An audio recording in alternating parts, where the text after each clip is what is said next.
All right, so this is the second round of the R.B.E.T tournament. The first round I played against Gemini Heroes, and this one I'm playing against Blackwings. Um, the most important thing about this is I'm pretty sure my worst matchups are Gemini Hero and Blackwings. Um, the only other matchup that's like basically impossible to win is Glads, but that's not a real deck, so don't worry about that. But here I win the die roll, which is great. So, I'm playing combo deck and get to win the die roll twice. It's really, really good. And this hand is absolutely insane. You see I already slammed the 1-for-1. So all I'm going to do is discard one of these two, doesn't matter, for a Fishborg, and then slam the Substode. So we're going to send the guy everything. That was watching last recording asking me, what do I do against your deck? Oh, really? That's funny. But yeah, so we're in a weird spot where Exodius is an extender, but like this isn't guaranteed anything. So all we're going to do is we're going to cycle this Unifrog, and anything we draw after we send all the frogs that don't matter. So let's just start by sending all the frogs that don't matter. So if I don't know what's going on, then I'll keep a dupe frog out, because that might be what I end on anyway, or I'll keep one in the deck. But in this case, even if this doesn't go beyond this, if I draw like dud, 3 duds, or I guess 4 duds with the upstart, then I can just use Exodius to put it all back and just reset to a dupe block right there. So that's okay. So that gives me a little bit more efficient draws. So yeah. So all we want to do is we do this loop twice or 3 times. And every crap card we draw, we discard. Here, we just floated an extra normal summon, that's why we bounce the Substitoad. So we use those 2 draws. Does this speed it up when I have this open like this? Interesting. Yeah. So we're on... this is a bit of a weird situation because we haven't used all of the cards to dig, but we don't want to discard any of these to dig any further.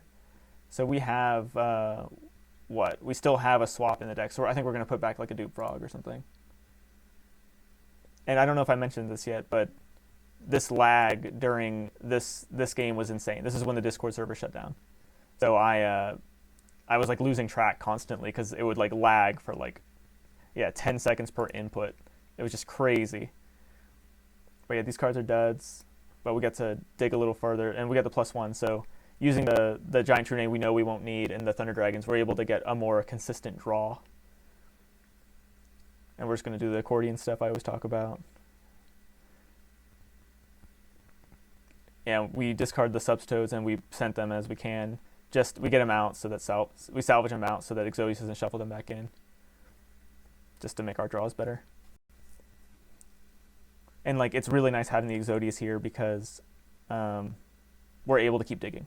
So you'll see in later games where I'm in a similar situation where it's I'm halfway through my combo, but I don't have an Exodius. So I would only have a 1 in 3 chance. What am I trying to say? Even though I'm halfway through my deck, if I don't have an Exodius, I would only have 3 chances to do this draw loop thing to get anything relevant, and it's just not worth it. So you have to kind of just reset, just give up at that point. So here we're really smart, and we decide to keep both of the swap frogs.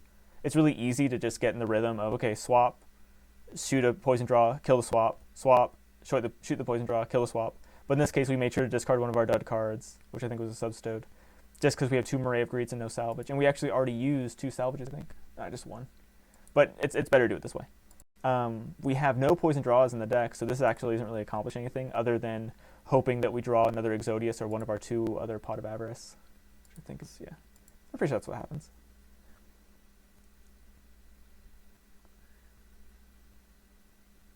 Oh yeah, we have the Salvage Moray, so it's basically a Pot of Avarice. So we send back 1 more draw, and we don't hit anything. That's amazing.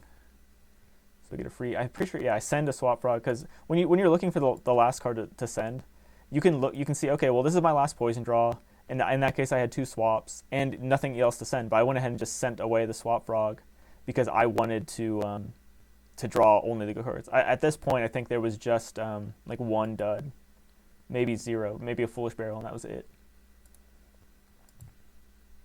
So yeah, hey, look at that. The only dud. But yeah, so I was really smart, and I never do this. I'm usually, especially when I'm solitaring, I'm like, oh, whatever. And you can draw both duds. You only have so many draws here, especially since Pot of Avarice is going to put back a bunch of frogs. You're pretty likely to draw frogs.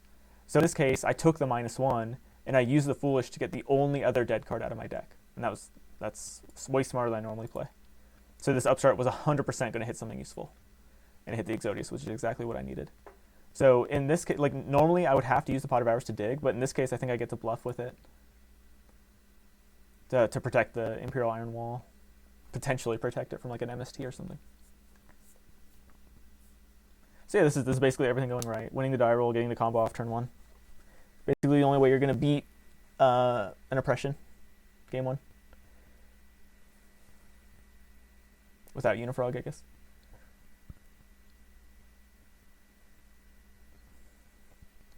Always remember to send that Treeborn. Remember to actually flip down your flip-flop frogs. So that was me resetting a bunch of times because I just use a rule in my head because I'm not trying to give away which of these is which. And I don't want you guys to watch my videos and see the patterns. So like, I'll just randomize them and then just go left to right. So it's like, I just don't want to have any tells whatsoever. And so it's like, it's not always going to be the middle one if you're playing against me. It's going to be luck for both of us. Okay, so his answer was Allure, Away, Ashura, no big deal. He drew the Icarus, so that is an answer. And look at that, Dark Bribe is also useful. Oh, wow. Interesting. So I guess I messed up. Maybe I thought he had the Icarus, but no, this is not his turn. This is my turn, right? Yeah. So he could Dark Bribe my Iron Wall. That doesn't matter because I can Colossal Fighter Armory Arm from here. I think. Because I have the Pot of Avarice. But I think he ends up hitting 2 monsters.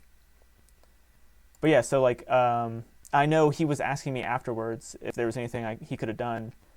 This Dark Bribe beats this Imperial Iron Wall because I didn't play around it. I should have just flipped this up. But luckily, the misplay saved me because he booked my Stardust. He's like, okay, well, let me kill the Stardust and the Substitute that's going to keep things going. If he was paying attention, he would know I have a Substitute, but that's a lot to keep track of, so that's an unreasonable ask. But yeah, so I'm able to just do whatever. This is me playing safe. Oh yeah, that was perfect. Actually, it wasn't a mistake at all, right? Because, yeah, never mind. So unless I would have need... always Unifrogged into the right. back row. So what I could have done is I could have flipped this up right away at the start of my opponent's turn, and this Allure would have been dead. You can't chain you can't chain Imperial Iron Wall to Allure, because if you do, then it's just Pot of Greed. Because they'll draw 2 cards and then they don't have to banish anything. So that's an important ruling to know if you're going to play this in your main, or side it in against a deck like an Allure. But yeah, so once that didn't happen, then I was like, okay, well, yeah, man. I didn't realize I was playing around a Dark Bribe or a Solemn, but I guess I was. But yeah, so now we get to go infinite. So we just did it all, no problem. So it's not like that was crazy or anything. Huh. It's so the use of flip-flop frog a lot more. Yeah. I learned a lot from the last Ribbit that flip-flop is basically the best frog. I mean, Unifrog might still be my favorite because it's kind of the biggest enabler for the combo. The reason why it's so smart to play the big grindy version. Because anyone can make like a big YOLO deck that just kind of gets there when you're lucky. But Frogs is just so resilient, and Unifrog is basically the only reason I can justify doing this big, like, hard-to-break board, because I'm able to navigate your back row, I guess even if it's a Solemn or a Dark Bribe. Okay, so DD Crow, it's not good. Book and Smashing Interaction, not good. Not too much else going on. My hand doesn't do anything except for beat the traps he doesn't have. So yeah, maybe Decrees weren't the way. But yeah. That's funny, actually.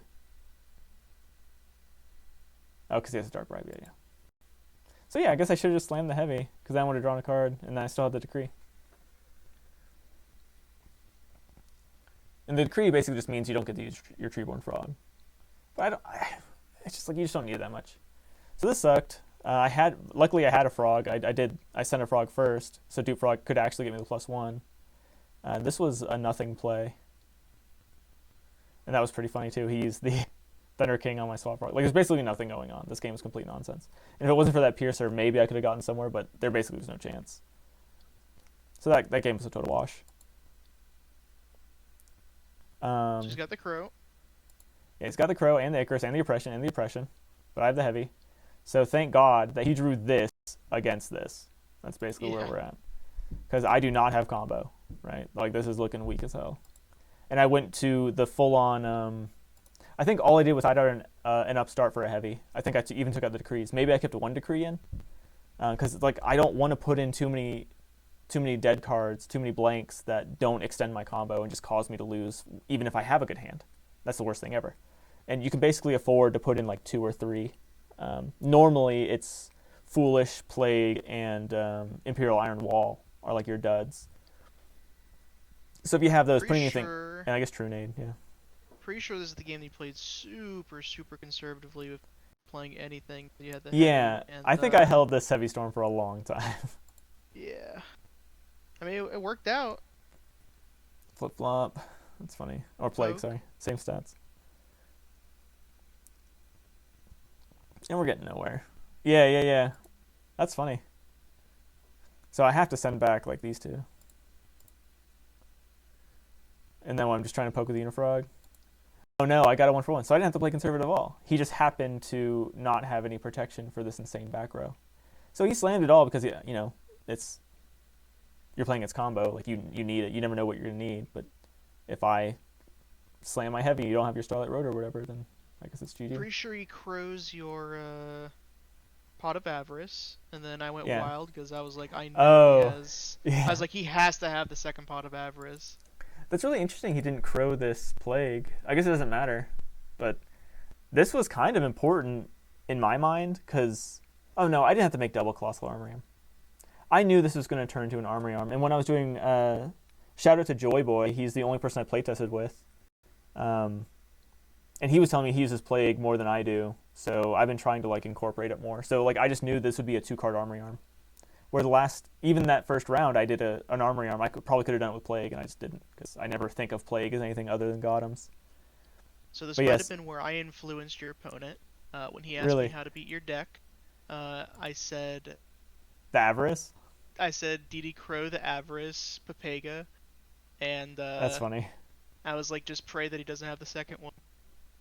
That's really funny. Yeah, see, I am just not convinced. Like here, crowing this Plague would be weird. It doesn't do anything, so I understand that. Like, if I didn't have this Treeborn, then maybe it's an easier crow target. And this hand just happens to be good. So if I didn't have anything else, but typically you have gas. If you don't have these, you have to have something else. So I just happen to have the whole 1-for-1 BS plus double Pot of Avarice Exodius. Like, if this was just Pot of Avarice Exodius, like, I still could have done something. It would not have been infinite. But that actually might have been enough cards to just do Colossal Armory Arm, because I only need 5 cards to do Colossal Armory Arm against you with a Cyber Dragon and attack. So I think I even do more than I need to. We'll see. But yeah, so he has the Crow, so we're playing around the Crow. We're sending everything, blah, blah, blah. And I don't know what that... Oh, that was me misclicking. So he listened to your advice. Okay, so let's just say this Pot of Avarice, if I didn't have this other one, if this was just a dead card. 1, 2, 3, 4, 5, 6. I had enough cards. I could just Colossal Armory Arm, even if this was a dud, just because I had the Exodius. That's funny. I could have done even... Wow. I mean, it's pretty nutty having the double Avarice, but then also having Exodius. Yeah, and it just gets... Like, if you summon a Cyber Dragon and you have no back row, or, you know, I get to blow up your back row, then it's just GG. So here it's like I'm almost like stuck in muscle memory mode, because I clearly don't have to be doing all this. I really should, like, when I'm going to go for something, usually it's like, okay, should I go for it? And the moment I decide yes, I just start going, because I'm not trying to get a warning or slow play or anything like that. So I just start going, and then I have plenty of time to figure it out as I'm going. Okay, so yeah, and also, you know what? It is basically always correct to just dig as much as you can. Like, just keep going. Because, like what? Well, no, I suppose like if I had exactly enough, you can't crow an Exodius. So like, say I had stuff I needed to send back, I could just put the Exodius down, and that's it. He then would I have just crowed the other Avarice if he had Right. the other crows. I'm so saying, he had nothing against you. Like, if I had enough cards, I literally could have discarded both the Avarices if I wanted to play around Crow and it mattered. Like, if, say he had 3 crows. It's almost safer to slam the Exodius if that's all you need, is to get stuff out of your grave back in your deck, because they can't respond. The cost is to send everything back. You can't crow it. But whatever. All I know is this was fine. So, easy Armory Arm, Colossal into game. And yeah, just basically that Heavy Storm. So, This was just him banking on, and I actually learned, I did a paper tournament last weekend, and I learned that I just do not like MST in this deck. It's clearly good, but like I'm not grinding through anything. So unless the plan is to poke with Unifrogs, or like regular frog stuff where you do like the Regeki breaks and the Phoenix Wind blasts, like just the one ups don't really do it. I'm basically just like all in. So unless I change like I basically transitionally board into a non-combo frog deck, it just isn't worth the cards. Everything needs to be high impact. So it's either you're comboing or you're playing these blowout cards, which we'll see. I think the next game is the really, really interesting one. But yeah, so here I was playing against Black Wings where they had the traps and I had the Heavy Storm. And that's basically how it played out.